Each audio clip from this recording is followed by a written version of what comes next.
Estaba de pie en la penumbra de nuestra cocina en Madrid, con el reloj marcando ya las 3 de la madrugada y el pulso retumbando en mis oídos.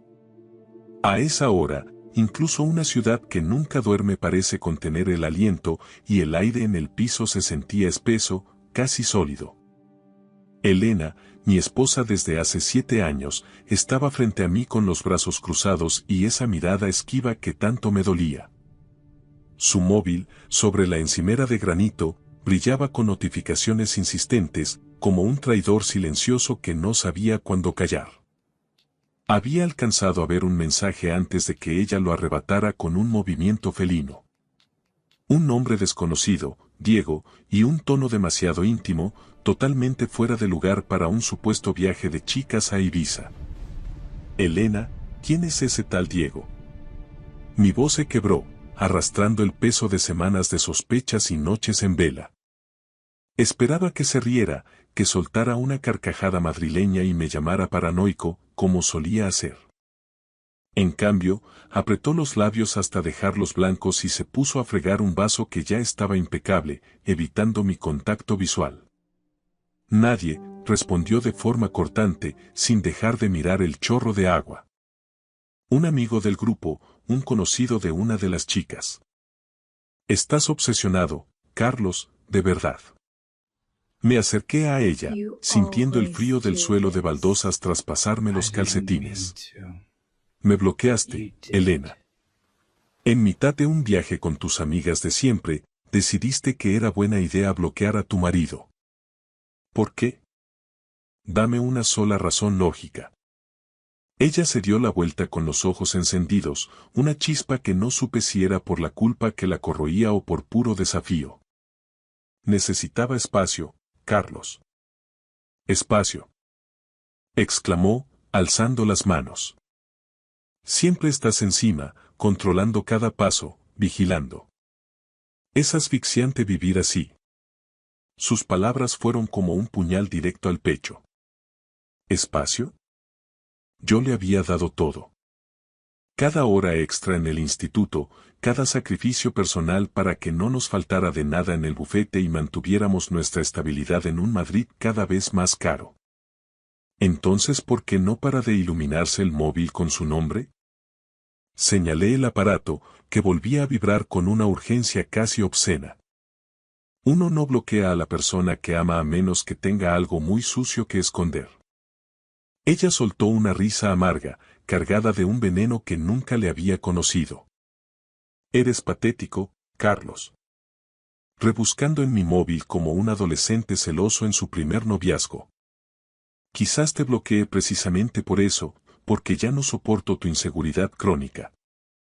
Sentí que las paredes del salón se inclinaban hacia mí. La mujer con la que había construido cada cimiento de mi vida la estaba destrozando allí mismo, frente al fregadero, con una mueca de desprecio absoluto. Quise gritar, soltar toda la rabia acumulada, pero su mirada fría y calculadora me heló la sangre. Agarré las llaves del coche del mueble de la entrada. Se acabó el jugar a las adivinanzas, Elena. Lo voy a descubrir todo por mi cuenta. Salí a la noche madrileña, donde el aire fresco de la sierra me golpeó la cara. Mientras bajaba en el ascensor, le envié un mensaje rápido a su amiga Sofía, que supuestamente estaba con ella en la isla. Dile a Elena que ya lo sé todo. 15 minutos después, mi móvil empezó a arder con 30 llamadas perdidas de mi mujer. No respondí. No todavía. Mi vida antes de esa fatídica noche era de lo más predecible. Soy Carlos Romero, 34 años, profesor de Geografía e Historia en un instituto público de las afueras, de esos donde los días se miden en cafés de máquina y planes de estudio que nadie lee. Vivíamos en un piso modesto pero acogedor, con suelos que crujían al pisar y un balcón lleno de plantas secas que siempre prometíamos arreglar los fines de semana. Pensé que éramos felices, o al menos que teníamos una vida sólida. Confiaba plenamente en sus escapadas con las amigas de la universidad, en sus jornadas interminables en el bufete de abogados de la calle Serrano. Confiaba en ella por encima de todo. Pero esa noche, bajo la luz fluorescente de la cocina, vi la grieta definitiva en nuestra vida. Una grieta que ya era imposible ignorar. El aire gélido de la madrugada me golpeaba la cara mientras permanecía sentado en mi coche, un viejo coche familiar aparcado en una gasolinera desierta de Repsol, muy cerca de los accesos a la M30. Las luces de neón parpadeaban sobre el capó, bañando el interior de un tono amarillento y enfermo. Mi móvil, arrojado en el asiento del copiloto, no dejaba de vibrar, desplazándose poco a poco por la tapicería con cada zumbido. Las llamadas de Elena, que antes ignoraba por despecho, se habían transformado en un torrente de mensajes frenéticos. Primero defensivos, luego cargados de una furia fingida y, finalmente, suplicantes. Carlos, por favor, cógelo.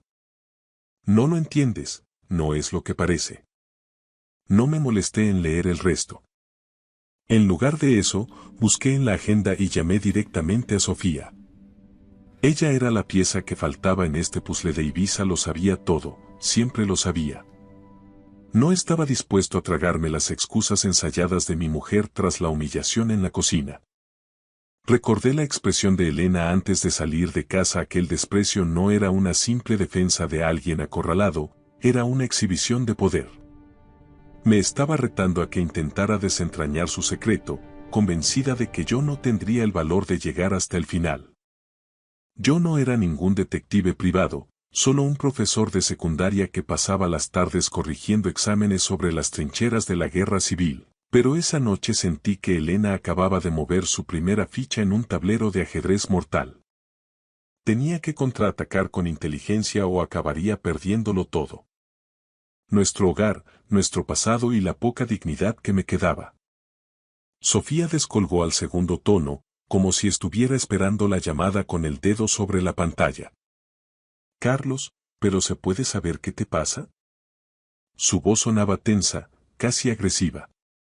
La estás asustando de verdad con ese mensaje de lo sé todo.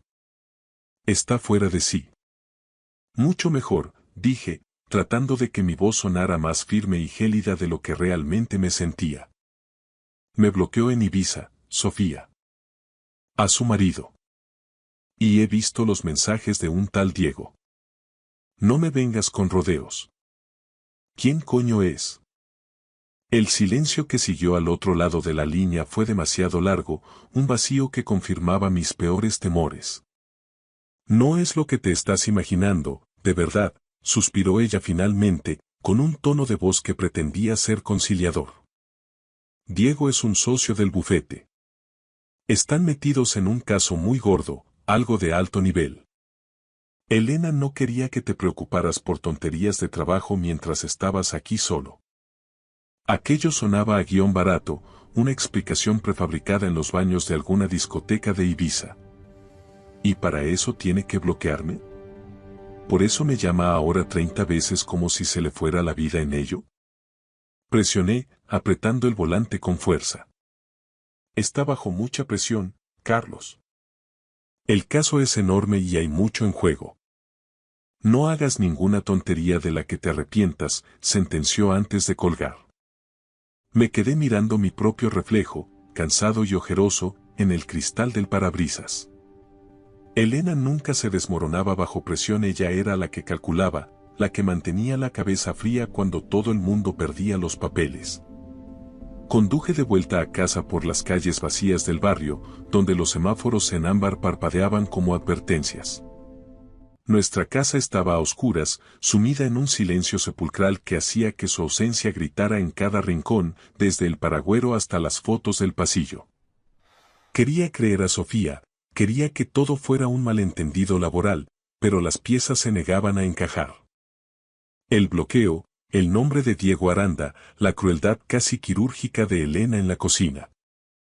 Era un rompecabezas incompleto y yo estaba decidido a encontrar la pieza clave. Encendí mi portátil en el despacho y tecleé Diego Aranda junto al nombre del bufete de abogados de la calle Serrano donde ella trabajaba. No salió nada concreto en las noticias, solo un perfil profesional de LinkedIn que parecía sacado de una revista de negocios. Socio Senior, una sonrisa de diseño perfecta y una lista de credenciales tan impecables como vagas. Un extraño, un hombre de éxito que se sentía como una amenaza directa a mi existencia. No me iba a rendir. Elena escondía algo bajo esa capa de profesionalismo y frialdad, y yo estaba dispuesto a encontrarlo aunque el proceso me rompiera el alma en 1000 pedazos. Sentado en el sofá hundido del salón, con el portátil quemándome las rodillas, la foto de Diego Aranda en la pantalla parecía un desafío personal. Traje desastre a medida, una sonrisa de suficiencia que gritaba éxito y poder. No pude evitar imaginarlo con Elena en alguna terraza de moda de la Castellana, riendo con una copa de vino caro, mientras ella le tocaba el brazo con esa familiaridad eléctrica que antes me reservaba solo a mí. Cerré la tapa del portátil de golpe, pero la imagen se quedó grabada en mis retinas. Nuestra casa, con sus muebles elegidos a medias y sus recuerdos en las paredes, se sentía de repente como una elaborada mentira. Mi móvil vibró sobre la mesa de centro. Un nuevo mensaje de Elena. Carlos, por favor, olvida lo que dije. Voy de camino a casa. Tenemos que hablar cara a cara. Iba a volver antes de tiempo. Se suponía que su vuelo desde Ibiza no aterrizaba hasta el domingo por la tarde. ¿Se estaba rindiendo por fin o era simplemente otro movimiento táctico para recuperar el control? No iba a permitir que jugara más bajo sus propias reglas. Necesitaba una perspectiva externa, así que llamé a mi hermano, Lucas. Él siempre había sido mi opuesto. Impulsivo, directo y sin pelos en la lengua. Lucas, Elena me está engañando, solté nada más descolgar. Las palabras me supieron a ácido en la garganta. Me bloqueó en el viaje. Hay un tipo, un tal Diego. Ella está entrando en pánico porque sabe que he empezado a tirar del hilo. ¿Pero está seguro al 100%? Preguntó Lucas con cautela. Elena siempre ha sido muy controladora con su imagen. ¿Tienes alguna prueba sólida? Todavía no, admití, sintiendo cómo me temblaba la mano, pero mi instinto no me falla. Esconde algo grande, Lucas.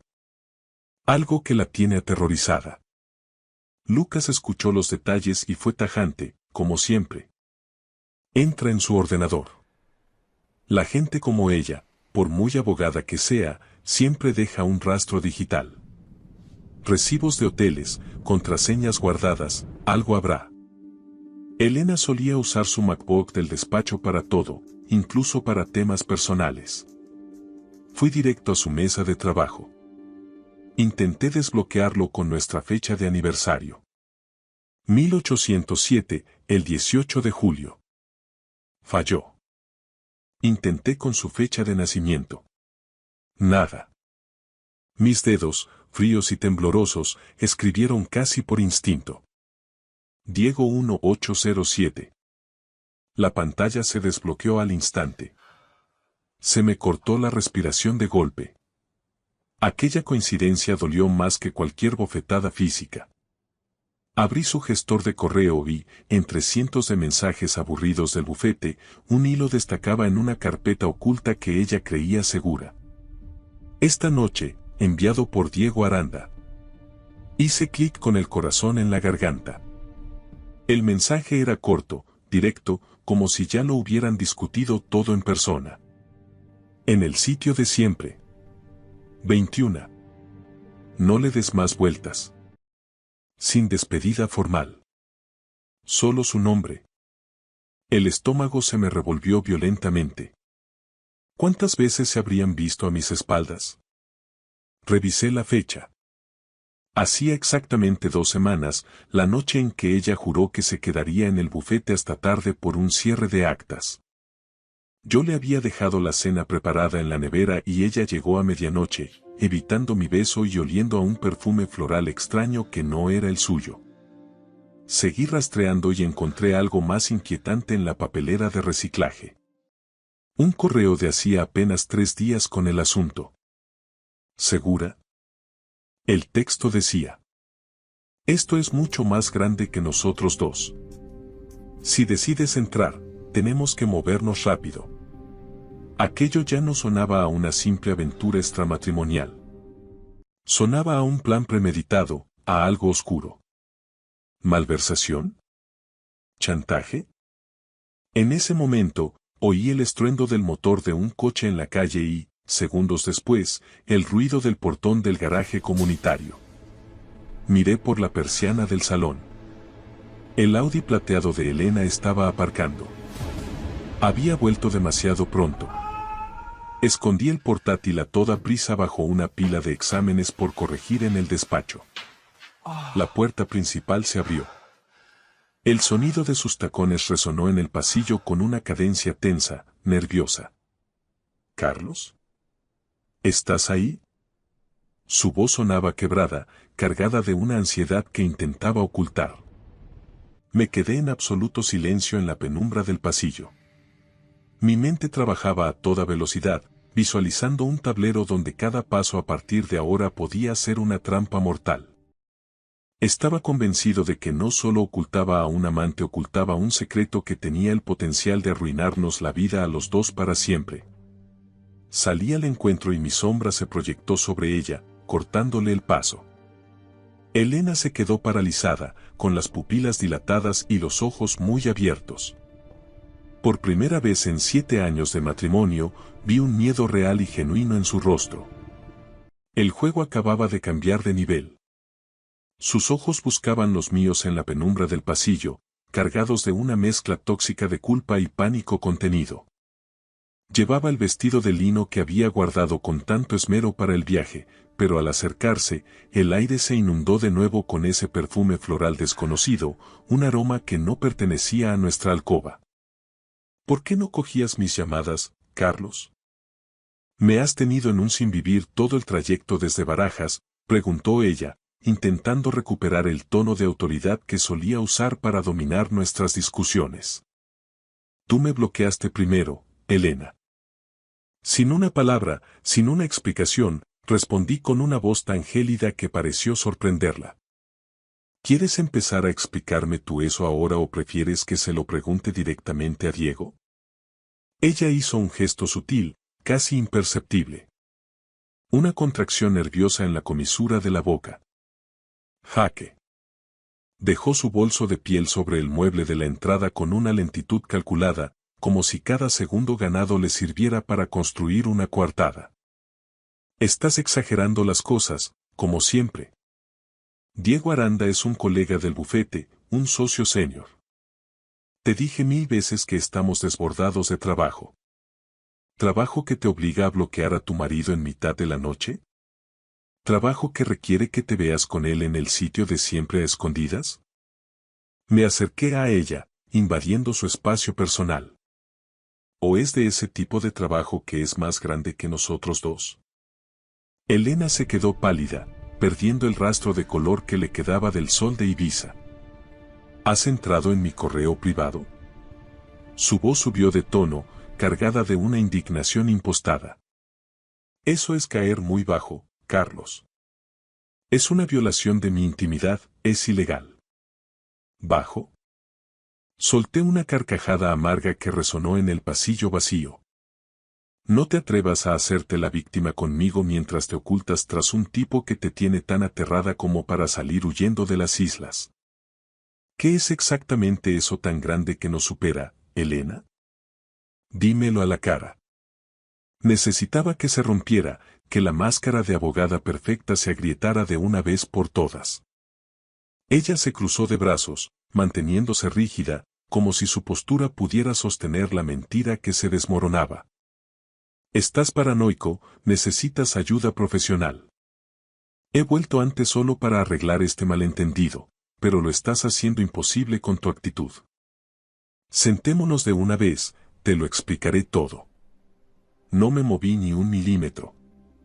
Su oferta de diálogo me pareció una trampa procesal, una maniobra para ganar tiempo y ver cuánto sabía yo realmente. Pensé en nuestras cenas tranquilas de los viernes, en los planes de futuro, en los 7 años de convivencia. ¿Había sido todo un decorado de cartón piedra? Explícalo aquí y ahora, sentencié con una firmeza que no sabía que poseía, o te juro que seguiré excavando hasta que no quede piedra sobre piedra de tu preciado bufete. Ella miró de reojo hacia la puerta del despacho, donde los exámenes por corregir aún ocultaban su portátil. Sabía que no estaba faroleando. Suspiró profundamente, hundiendo los hombros en un gesto que parecía de rendición, aunque con ella nunca se podía estar seguro.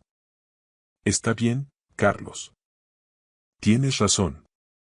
Sentémonos.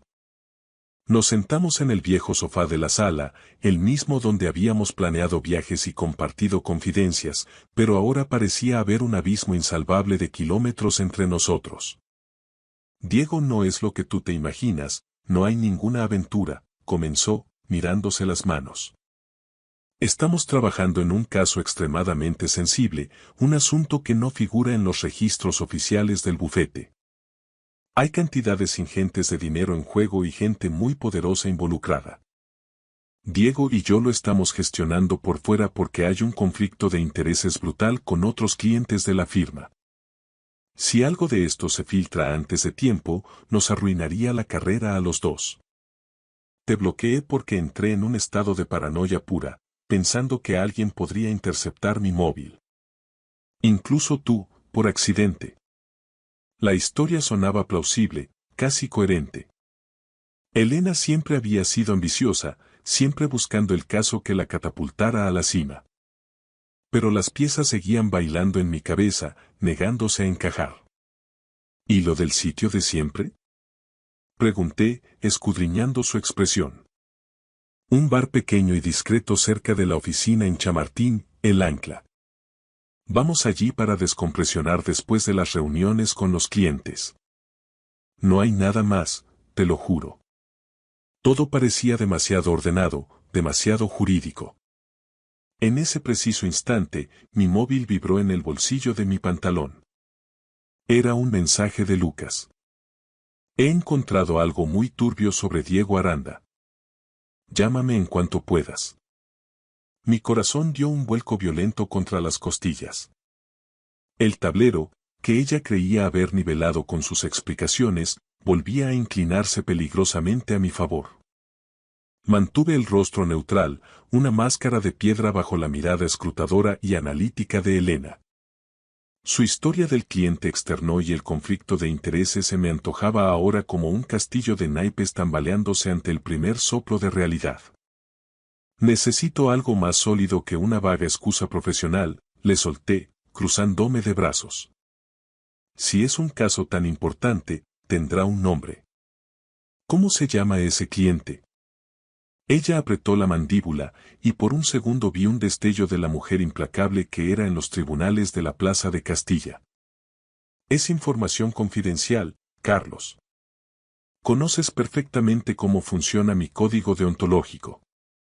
No puedo saltarme el secreto profesional solo porque hoy te hayas levantado con un ataque de celos. Me puso la mano en la rodilla con una suavidad ensayada, un gesto que durante 7 años me habría ablandado al instante. Ahora, sin embargo, lo sentí como un movimiento táctico, frío y calculado. Me levanté bruscamente, rompiendo el contacto. No intentes hacer ahora el papel de esposa preocupada.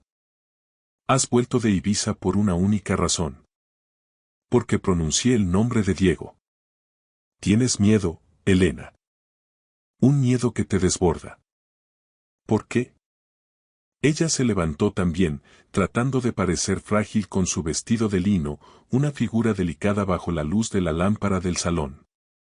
Pero yo ya sabía que era una maestra de la narrativa, capaz de construir verdades a partir de sombras.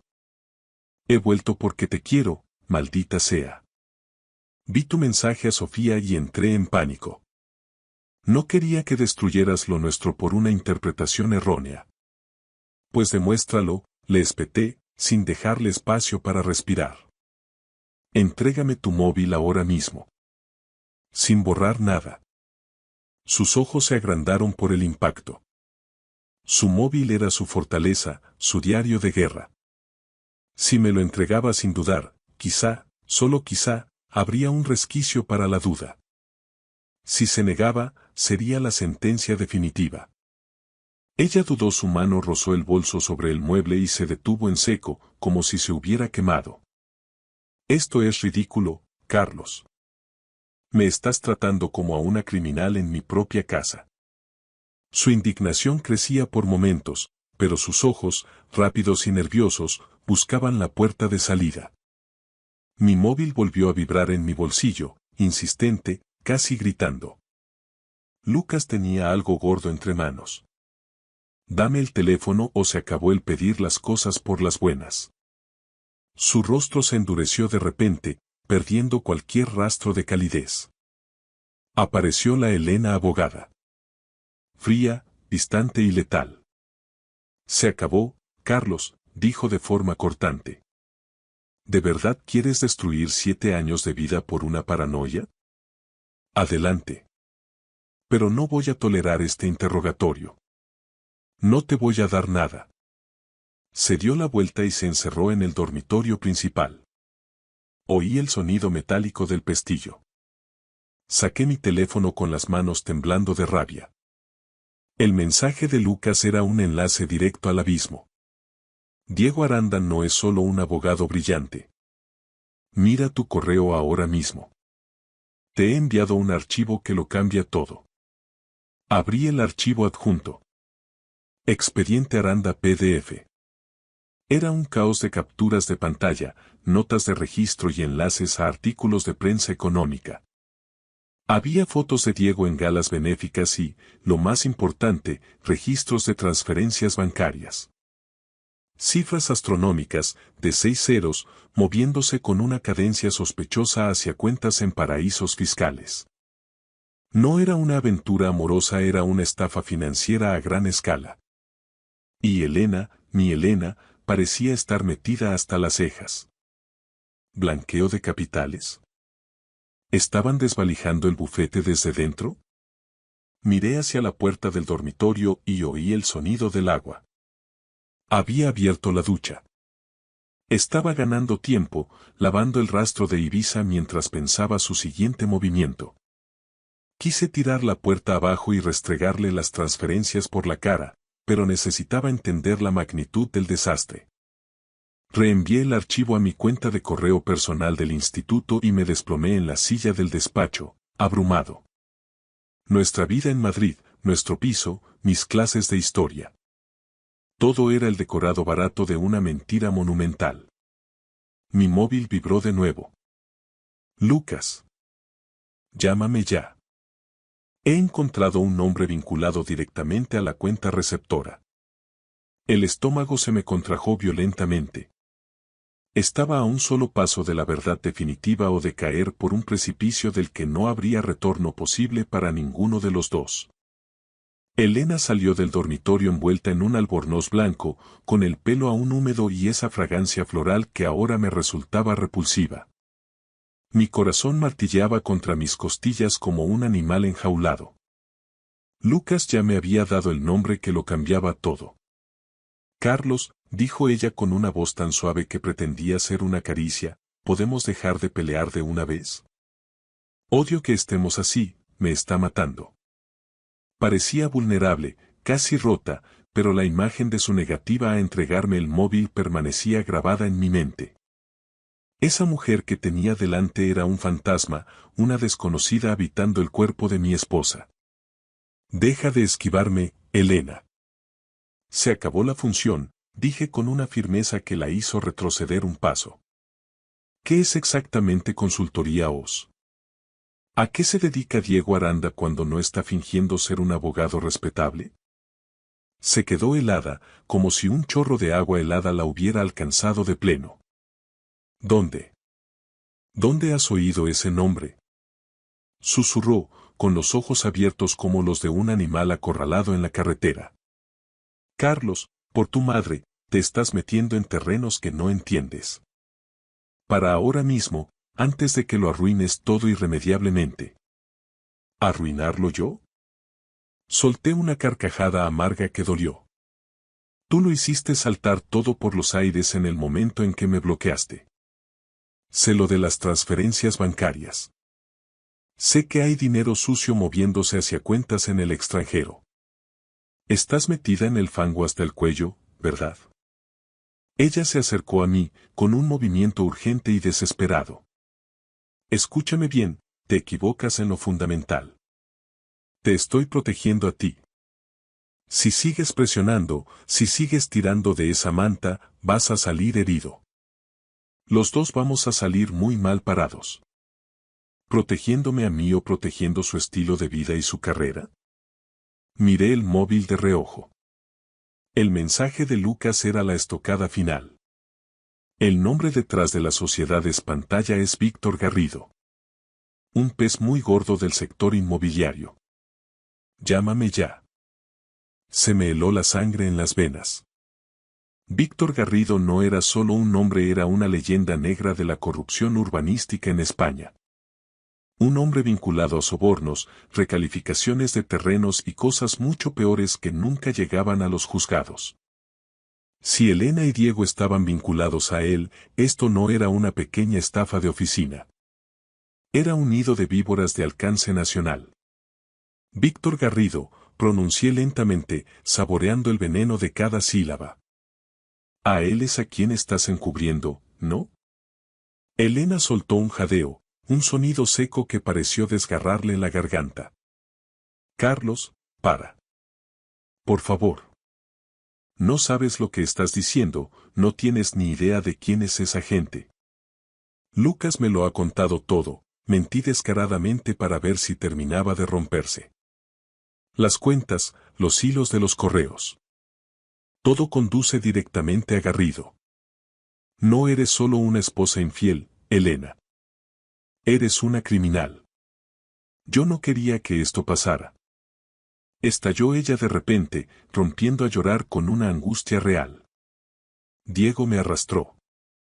Dijo que sería solo un trato puntual, un favor legal, pero Garrido no te deja marchar cuando ya sabes demasiado. Te bloqueé para mantenerte fuera de su radar, para que no fueras un cabo suelto. Volví de Ibiza para evitar que investigaras más. Te quiero, Carlos. Intentaba salvarnos la vida. ¿Salvarnos? Mentiste cada día de los últimos años. Construiste una vida de cartón piedra conmigo mientras le vendías tu alma y nuestra seguridad a un monstruo, le recriminé, sintiendo un asco infinito. Saqué el teléfono y llamé a Lucas delante de ella, poniendo en manos libres. Carlos. ¿Estás bien? La voz de mi hermano sonaba alterada. Garrido es peligroso de verdad, la UCO lleva años intentando echarle el guante pero siempre se escapa. Ten cuidado. Envíame ahora mismo todo lo que tengas, cada prueba, cada registro, le corté, sin apartar la vista de Elena. Ella se desplomó en el suelo del pasillo, sollozando con la cabeza entre las manos. Pero yo no había terminado. Mientras las pruebas llegaban a mi terminal, reenvié todo el paquete de archivos a un antiguo contacto, un periodista de investigación de un gran diario nacional al que le había hecho un favor histórico años atrás. La verdad ya no me pertenecía solo a mí, ya estaba ahí fuera, volando por la red. La traición de Elena me había roto el corazón en 1000 pedazos, pero exponer la podredumbre de su mundo me otorgaba algo mucho más poderoso que el perdón. Me daba justicia. Al colgar, Elena me miró desde el suelo con los ojos vacíos, despojados de toda esperanza. Nos has matado a los dos. Susurró con una voz que parecía venir de ultratumba. Pero yo, por primera vez en semanas, me sentía vivo. Libre de la niebla de las sospechas. Había jugado mi última carta, mi reina. ¿Había hecho lo correcto o simplemente acababa de prenderle fuego a mi mundo por completo? Mientras oía las sirenas a lo lejos, supe que ya no había vuelta atrás. Gracias por escuchar mi historia hasta el final. Si resonó contigo, dale like, escribe en los comentarios qué fue lo que más te tocó y no olvides decir de dónde eres. Suscríbete al canal, vienen muchas más historias.